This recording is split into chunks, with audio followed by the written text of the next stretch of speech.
Linda charla, interesante vamos a tener, Julito, con David Miazo. ¿Cómo andás, David? Gracias por venir. Muy bien, muy bien. Acá por suerte he pasado por agua. Te vemos, te agarró el agua en serio. Justo en los No, últimos no 10 se ve, en metros. pantalla no se ve, pero Muy bien. estás medio empapado.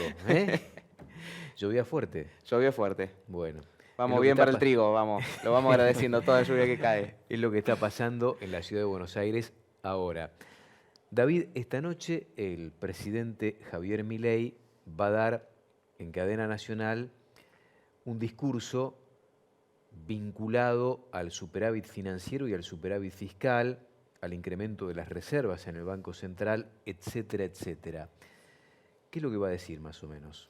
Va a tratar de describir lo que le podríamos llamar los éxitos que ha tenido hasta ahora el plan de estabilización. Una rápida reducción del déficit fiscal, que ahí los economistas que analizamos un poquito los números más finos decimos, bueno, cuán sostenible es en el tiempo esto que se consiguió, pero se consiguió y rápido. Ese va a ser el primer punto. La recomposición de las reservas, arrancamos en menos 11.000 millones de dólares de reservas netas negativas, más la deuda con importadores. La semana pasada ya superó el cero, digamos, o sea, dejamos de estar bajo agua. Está bien, ahí también. Todo tiene una mentirita piadosa. Se logró en base a no pagar importaciones durante estos 4 meses, con la misma una metodología más o menos similar a la que venía aplicando Massa. Recién ahora se están empezando a pagar. Pero el número se logró y se muestra. La estabilidad de los tipos de cambio, el oficial, bueno, que está controlado por el gobierno, y el financiero. Es como el isoforme esto. Vos le preguntabas al 99,9% de los economistas, de las personas, de los empresarios, si esperaban un dólar cercano a 1.000 pesos en esta época, todos te decían que no. O el 99,99. ¿Y está atrasado o no ese tipo de cambio? Bueno, ahí yo planteo, esos son los éxitos que va a tratar de describir Milei. Después tenemos riesgos. ¿Cuáles son los riesgos? La sostenibilidad de la baja y, en términos de tipo de cambio, el tipo de cambio oficial, que rápidamente se ha atrasado. Y esto no es algo que, digamos, se ha atrasado. No, Argentina rápidamente se ha encarecido en dólares. Las colas de argentinos a Chile que han vuelto. Rarísimo eso, en 3 meses. En 3 meses. Bueno, ha sido un cambio muy rápido y muy significativo. Y te doy 2 datos. Con Coninagro hace un mes Sí. hicimos un análisis. 15 productos alimenticios comparados en Argentina, Uruguay y Brasil. Hace un mes, de esos 15, 9 eran más caros en Argentina que en Brasil ya. Y en este último mes tuvimos 11 de inflación y Brasil devaluó el 5. O sea que seguramente le tenemos que sumar alguno adicional. Como una representación del rápido encarecimiento que ha tenido el país. Después, si lo comparamos, por ejemplo, este dólar que tenemos hoy, si lo ajustamos por inflación, ya es más bajo que el de julio del año pasado, antes de la devaluación de Massa. Como si vos les preguntabas a cualquier productor agrícola, che, ¿vendés a este precio? No, espero un dólar sojo o algo por el estilo, porque este precio no cierra por ningún lado. Estamos como, A este dólar. como en el 1 a 1 casi. Casi, estamos... ¿No? Cavallo está diciendo, bueno, está alertando por el atraso del tipo de cambio concretamente. Tal cual. Cavallo. Sí. Exactamente. De hecho, hoy tenemos un dólar unos pesitos más abajo que el de enero de 2018 cuando era 18 pesos. Entonces, esos son algunos de los signos que uno dice, bueno, son riesgos. ¿Por qué son riesgos? Porque Argentina no se ha podido mantener cara en dólares o con un dólar bajo durante mucho tiempo si los dólares no salían de algún lado. Massa y Alberto, ¿dónde lo sacaron? Del Banco Central, lo dejaron en menos 11 más la deuda con importadores. Sí, sí, porque Macri, encima ocurrió la sequía donde no tenían de dónde manotear en relación a lo que habitualmente manotean, que es el sector agroindustrial. Exactamente. A Macri tampoco le duró el atraso, que lo financió con endeudamiento. Cristina se liquidó todas las reservas que se habían acumulado en la primera parte del gobierno kirchnerista, más los AFJP. O sea, alguna caja para sacar los dólares tiene que haber normalmente, por eso uno lo pone como riesgo. Bueno, ¿cuán sustentable es esto? ¿Durante cuánto tiempo se va a mantener? Y para las actividades agrícolas y agropecuarias es un gran signo de alerta. ¿Por qué? Porque la actividad agrícola en particular es netamente exportadora. Exportamos el 85% de la soja, Sí. el 70% del maíz, el 70% del trigo. Preguntale a la industria exportadora de carne. Bueno, en este y la momento. carne. La carne que tiene el 30% de sus clientes complicados por este tipo de cambio, y el 70% de sus clientes, en términos de mercado interno, complicado por el poder adquisitivo. Por eso digo que rápidamente nuestras actividades, de hecho, son las más sensibles al atraso de tipo de cambio, porque son actividades netamente exportadoras. Y ahí te cierro, los productores lo van a empezar a ver estos días cuando tengan que cargar el maíz. Cuando tenga que cargar el maíz y de Río Cuarto le lleve más del 25% del camión que está mandando a puerto, ahí ve rápidamente este efecto. David, primero te voy a pedir disculpas por lo básico de mi pregunta, pero te la tengo que hacer. Las mías también son de ese estilo, ¿eh? No te creas. ¿Qué parámetro se usa para decir que el dólar está bien, que está atrasado, o no sé si existe que se pase de rosca al dólar y esté más devaluado de lo que tiene que estar? Porque yo veo como esta encerrona de que, bueno, se trata de estabilizar la economía. Se seca la plaza de pesos, empieza a quedar retrasado el dólar. Si vos ya tuvimos un momento en el que se fijaron todos los precios con un dólar como de 1.400. Después ahora, si uno presta atención en el supermercado, capaz hasta ve que alguna cosa Baja de precio. bajó o no baja de precio, pero tiene cartelito de 20% de descuento, una cosa, un rebusque así. Entonces, se plantea, no, está atrasado el tipo de cambio. ¿A cuánto tiene que ir? ¿Eso va a volver a ir a precios? ¿Va a generar otra vez inflación? ¿Va a generar otra vez que los asalariados busquen que les suban el salario? ¿Entramos otra vez en esa rueda inflacionaria?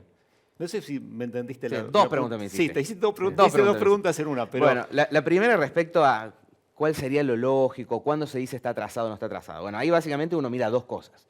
La primera es la evolución. La inflación. Claro, no cómo evolucionó el tiempo. Claro, comparando tipo de cambio de inflación, cómo evolucionó el tiempo. Y cuando yo te digo, che, mirá, está más barato que julio del año pasado, desde cuando se multiplicó por 6, entonces te digo, che, si después de ese episodio tuviste que subirlo muchísimo, no era un nivel estable. Si te lo comparo con enero del 2018, que pasó de 18 a 22, a 45 a 60, en muy poco tiempo, era porque no era estable, un indicador. Lo comparamos en el tiempo y en los momentos previos a que explotó, si ya estaba en estos niveles, nos dice es porque estaba muy bajo. Dato 2, lo que te decía de la comparación internacional. ¿Cuándo? Porque el tipo de cambio es básicamente el precio relativo con el que expresas los precios de tus bienes y servicios respecto al resto del mundo. Bueno, si mis bienes y mis servicios empiezan a estar caros respecto al resto del mundo, significa que de alguna manera el dólar está bajo en Argentina, y el tema es cómo eso se financia, porque otros países se lo pueden permitir si tienen de dónde financiarlo, y Argentina se lo ha permitido mientras ha tenido de dónde financiar una Argentina cara. Por eso, esos son dos de los indicadores que uno mira, y son los dos que te dije, digamos. Miramos estas cosas y empezamos a decir, che, el dólar está un poco atrasado. Y pregunta 2, y ahí creo que está un poco la estrategia del gobierno. El gobierno sabe esto, por ahora se lo puede permitir porque con la recesión las importaciones todavía no van a reaccionar. Entonces la salida de dólares, que significa un atraso cambiario vía importaciones, todavía no va a suceder porque estamos en un contexto de recesión, de alto estoqueo de bienes importados durante todo el año pasado, por la expectativa de devaluatoria, etc. Entonces, por ahora la percepción de que mucho de lo importado está caro. Vos le preguntás a cualquier productor, las camionetas están carísimas, pero están a precios internacionales. Empiezan a bajar algunas, ¿eh? Claro, y ante la falta de venta vienen bonificaciones, etc. Pero, entonces, la estrategia del gobierno. Esperar a que la desaceleración de la inflación se consolide, digamos que lleguemos a un nivel de 3-4% mensual, que con este contexto no debería faltar tanto. Las consultoras están pensando que recién en 4 meses vamos a llegar al 7, pero si seguimos a este ritmo, en 3-4 meses vamos a llegar al 4-5. Ahora, eso se logra con una recesión fenomenal, monumental. Se logra con recesión, se logra con fijación del tipo de cambio, y se logra con secar los pesos. Es un 36 anual, un 3% mensual. Bueno, pero venimos del 280 los últimos 12 meses. Es cierto. No, pero ahí la estrategia, para cerrarte tu segunda pregunta. Una vez que logre esa desinflación y que trate de convencer al resto del mundo de que la inflación está desapareciendo, lo cual es un gran sí se convence a todos los agentes económicos de la inflación está desapareciendo, evitar que cualquier salto cambiario futuro, por ejemplo con la salida de un cepo, o sea, con la salida del cepo, algo debería corregir, que eso no se vaya directo a precios. Porque ya todos entendimos que la inflación estaba desapareciendo. Esa sería la estrategia, hay que ver si sale bien o no, pero yo entiendo que a eso está jugando el gobierno. Postergar la salida del cepo, postergar la corrección cambiaria hasta que se alineen las expectativas de que la inflación está en desaparición, entonces yo no voy a poder ir a precios porque no voy a vender, porque ya tengo que estar ofreciendo bonificaciones y descuentos para poder vender. Esa sería un poco lo que está queriendo hacer el gobierno. El problema es que en ese tránsito a buscar una inflación de un dígito y que esté más cerca del 3 que del 8, vos tenés hoy una recesión que, por ejemplo, en la venta de electrodomésticos implica una caída del 45%, en la construcción, que es una rama importante del trabajo, más de un 30%, en supermercados del 10%. ¿Esto va a exacerbar todos estos números? Sí. ¿O no? Sí y no. La verdad. ¿Por qué? En este contexto que venimos de un 280%, la desinflación, Sí. en lugar de ser contractiva, es decir, a contraer la economía, va a ser expansiva. Porque empieza a haber, salís de un mundo de incertidumbre, de que no sé qué va a pasar mañana, no quiero hundir un solo peso en la economía porque no sé qué va a pasar mañana, a un contexto de mayor incertidumbre y optimismo. Entonces, si eso se logra, se genera otra dinámica económica que estamos empezando a ver en algunos mercados, el mercado inmobiliario, en algunos mercados se empieza a ver ese efecto del cambio de expectativas. Entonces, lejos de ser contractiva, va a ser expansiva de la economía. Pero después tenés diferentes... Perdón, que tiene que ver con lo que decía el presidente ahora en Bariloche. Pongan lo que tienen que poner, inviertan, una cosa así. Bueno, es lo que Es lo que está esperando se él está como- tratando de que se genere en la sociedad, digamos. Vienen momentos mejores, es momento de hundir capital, de invertir. Eso es lo que está tratando es lo que está tratando de vender, ¿no? Y después vos me planteaste algunos sectores. Obviamente eso va a tener funcionamiento distinto de acuerdo a cada uno de los sectores. Alimentos, depende del salario real. El salario real ya este mes, en marzo dejó de caer, en abril empieza a recuperar, de a un puntito, no esperemos que recupere los 40 puntos que perdió en los últimos 6 años, pero empieza a recuperar. Y esa recuperación se va a mantener muy lenta, muy leve, no esperemos una mejora significativa, pero se empieza a recuperar. ¿Qué significa? Que venta en supermercados hizo piso, venta de carne hizo piso, o consumo de carne. Todos los consumos que dependen del salario real empezaron a hacer piso, lentamente se van a recuperar, no van a volver a buenos niveles hasta fin de año y el 2025, pero hicieron piso. Es un buen dato para todos aquellos que están pensando en cuándo, en qué momento se modifica esta distensión que tiene la demanda para ir a buscar el animal en pie. Exacto. De nuevo, va a ser muy lenta, va a tardar en transmitirse. Si bien el salario real empieza a recuperarse, lo que se llama por ahí el ingreso disponible va a tardar un poquito más por las tarifas, porque este mes ya empezás a tener mayor impacto de tarifa, entonces el ingreso disponible para comprar alimentos, para comprar carne, todavía no se va a recuperar, pero ya hizo piso. Entonces, alimentos no es un sector, o venta a supermercados, como me planteaste el dato, ya hizo piso y debería tender a lentamente recuperar. Construcción, ¿qué pasa? Quedó muy caro, también por lo del tipo de cambio y la estabilidad del dólar financiero, quedó muy caro construir en dólares. Y eso, hasta que no se acomode en el precio de las propiedades usadas, Y el la obra mercado pública inmobiliario, parada. la obra pública parada va a estar parada todo el año. ¿Todo el año? Excepto, nos faltan 2 kilómetros de ruta para cerrar la obra, va a estar frenada todo el año. Eso no hay lugar a dudas. Obra privada, se va a terminar lo que está arrancando, lo que está arrancado, pero hasta que no se normalice o vuelva a crecer el precio de las propiedades usadas, la construcción privada nueva se va a frenar. Porque, ¿qué sucedió? Vos tenías construcción privada muy barata en dólares, precios de los inmuebles que habían empezado a bajar, pero seguía siendo conveniente. Precios de los inmuebles usados quedaron ahí, el costo de la construcción se duplicó, entonces eso se frena. Entonces, a lo que voy, para no meterme tanto en tema, vas a tener distintos ritmos de acuerdo a la situación de cada uno, electrodomésticos. Y con la apertura de importaciones vas a tener ahí, en el rubro de la producción o el ensamblaje de los electrodomésticos, vas a tener mucho ruido. En la venta, si baja la inflación, rápidamente vuelven las cuotas, vuelve la mejora del financiamiento, entonces la demanda se va a empezar a reactivar por ese lado.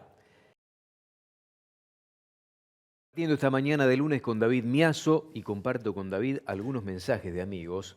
Dice, en La Pampa, Spelucia al oeste, llovizna, van 2 milímetros. Con respecto de los cruzamientos, en la pampa húmeda se viene cada vez más con limusín, la raza que posee el gen F94L, determinante de más músculo, terneza y facilidad de parto. Juan José Neyman. Bueno, vemos mucho limangus también, ¿no? Se está como imponiendo en muchos lugares esto. En Los Toldos 68, el amigo Adamini. Excelente mañana con ustedes de compañía en Winifreda La Pampa 13, vamos 120 en abril y en el año 440 para la siembra fina. En el Día Internacional de la Tierra espero no moleste lo que le tiramos a los muertos de ayer, dice Fabián. Debe ser de Boca, Fabián.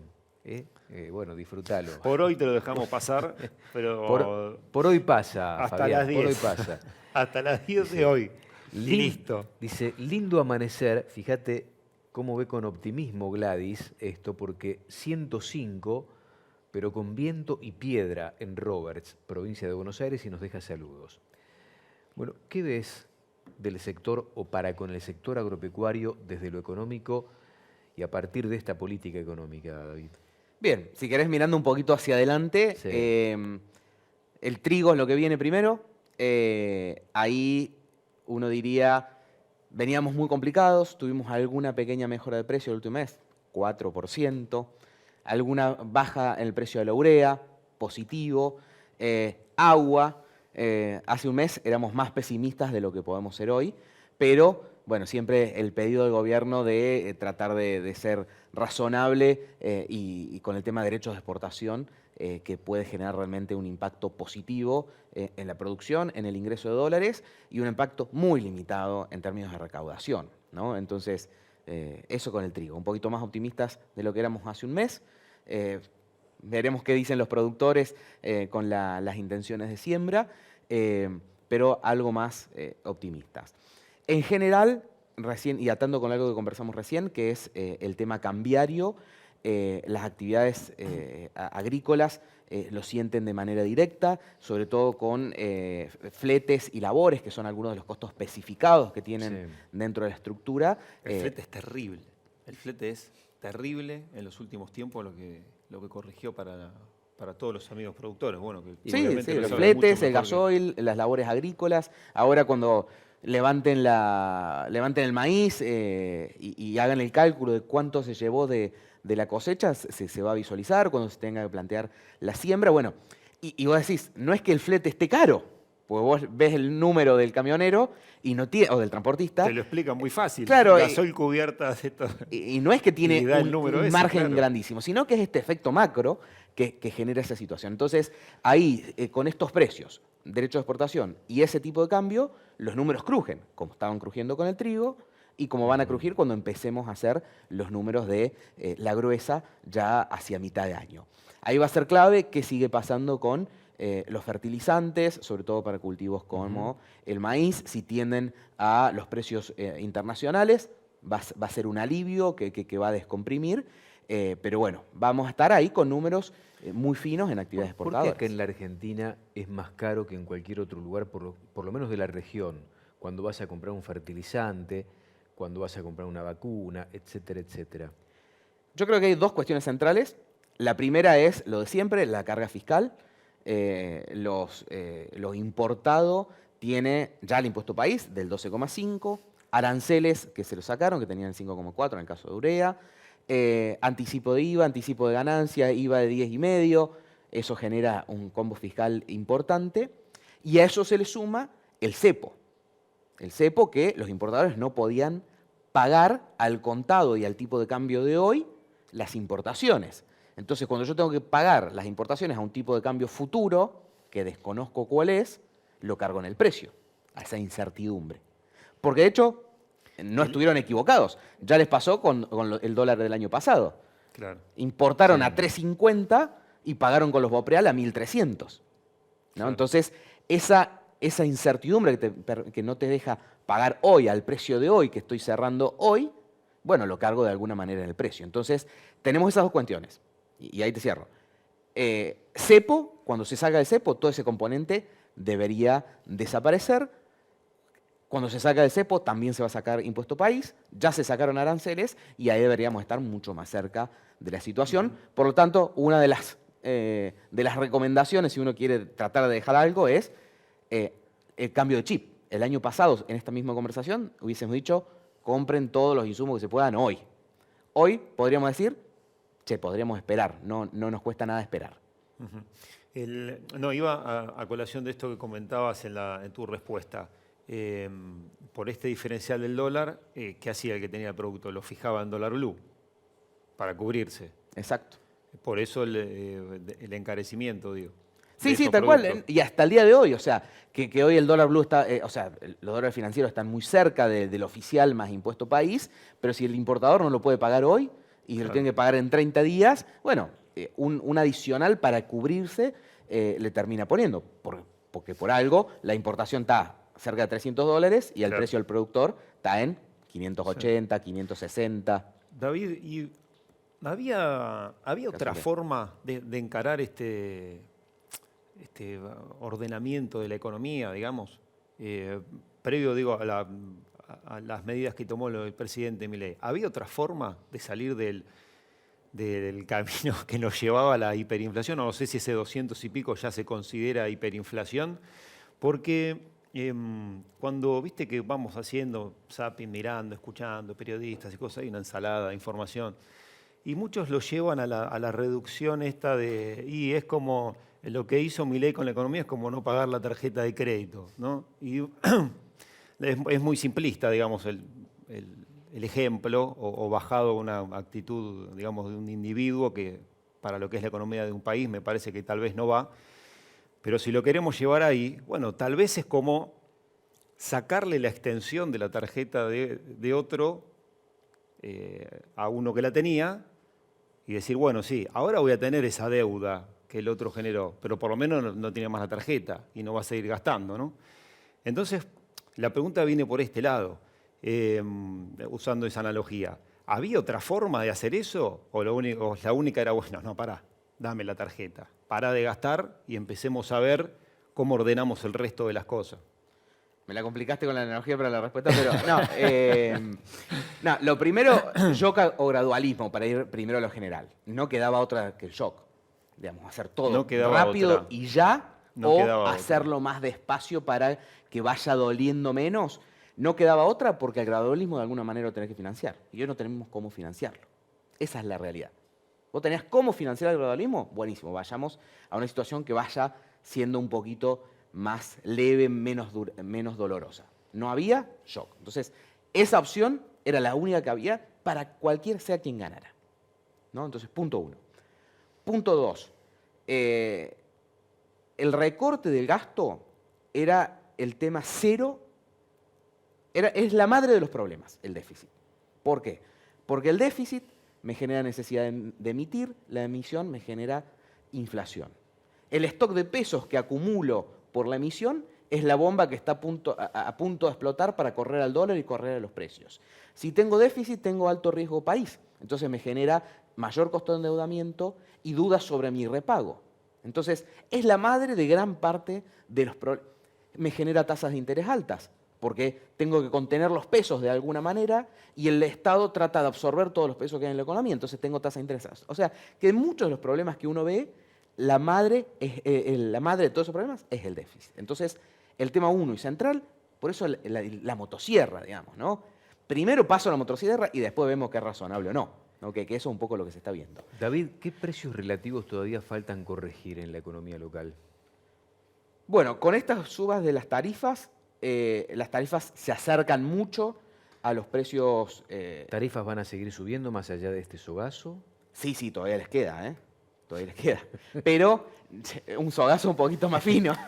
¿Combustibles? Combustibles ya están bastante cerca de precios de mercado, pero ahí volvemos al dólar. Está el precio de mercado con este dólar.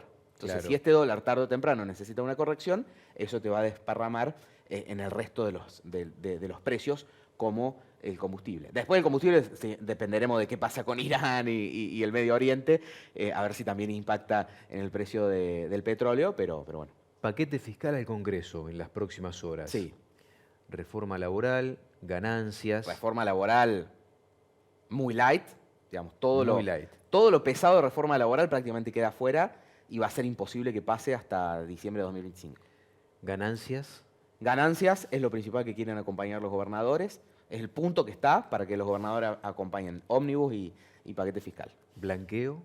Blanqueo positivo, te diría, para gran parte de la clase media y las pymes, y uno de las apuestas del gobierno a la reactivación. Bueno, con ese blanqueo genero depósitos en dólares, genero inversión, genero movimiento, lo cual es una verdad medias porque ya lo vimos en los blanqueos previos. O sea, está bien, se blanquea, pero después no es que todo ese dinero sale automáticamente del colchón y va a la economía real, pero creo que es algo positivo para una economía con el nivel de informalidad que tenemos y algo que va a poder aprovechar, digamos, una de las pocas cosas positivas para una parte de la clase media y las pymes argentinas. Te voy a hacer una pregunta dificilísima.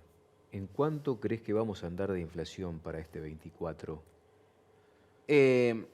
Para este 24, en cerca del poco por debajo del 200, porque ya tenemos todo enero, febrero, marzo. Para los próximos 12 meses, que es por ahí Claro. el punto de comparación que nos interesa, el top 10 de consultoras que releva el Banco Central que más le han pegado a la inflación pronostican un 130 de inflación para los próximos 12 meses. Que sería algo así como una TNA para compararlo con los créditos, por ejemplo, en la tasa nominal anual. 130 en los próximos 12 meses, 12 el tipo meses. de cambio no resiste. No, al 2 Tamaño. no resiste, porque eso básicamente, para que tengamos en cuenta, es un 7,5 mensual más o menos, ¿no? Y si el tipo de cambio va al 2, no resiste de ninguna manera. Sin embargo, eso da, decía, una tasa nominal anual de un 93. Digo, para el productor que nos está escuchando, lo compare con el 60 de descuento de cheque, qué sé yo, bueno, Sí. para que hablemos de lo mismo, porque una es tasa efectiva, tasa nominal, etc. Bueno, pero yo creo que esa proyección está un poquito pesimista si el plan económico es relativamente exitoso. Si el plan es relativamente exitoso, deberíamos ir más cerca de un 110, 120 que al 130. Eso nos acerca un poquito más, cerca del 6% promedio para los próximos 12 meses que del 7 y pico. Seamos módicos, si tenés 100.000 mangos hoy en el bolsillo, ¿qué Compro dólares. ¿Compras dólares? Sí. Está muy barato para mí. Está muy barato el dólar. ¿Y el bono AL30? Bueno, el bono L30 puede ser una forma de dolarizar.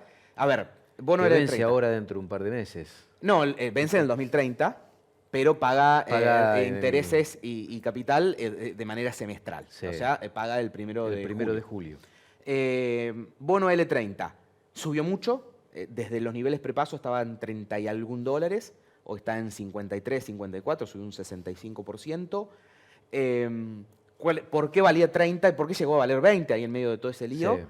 Por las dudas de pago que tenía ese bono. ¿Por qué? Porque un Estado quebrado, un Banco Sí. Central quebrado, ¿de dónde va a salir los pesos y los dólares para poder pagar ese bono? Esas dos cosas son las que hoy parecen haberse revertido. Vamos, el Banco Central empieza a recuperar dólares, el Estado deja de tener déficit, entonces empezaría a desaparecer la duda de impago.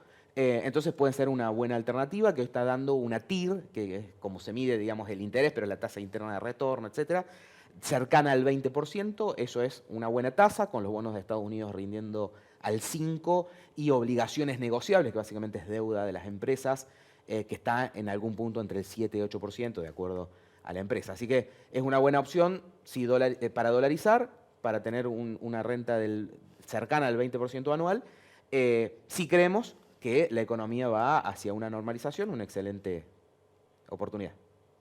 Gracias por venir, un placer como siempre. Un gusto conversar con ustedes. David Miazo en esta mañana de lunes de Mercado Visión charlando un poco de todo. Canal Rural sabe que lo mejor es tener todo al alcance de la mano. Bajate nuestra app y en un clic podrás ver todos los remates de la jornada, televisados y por streaming. Y como siempre, toda la información de elrural.com que consultás para decidir. Bájate la app y mantenete siempre informado.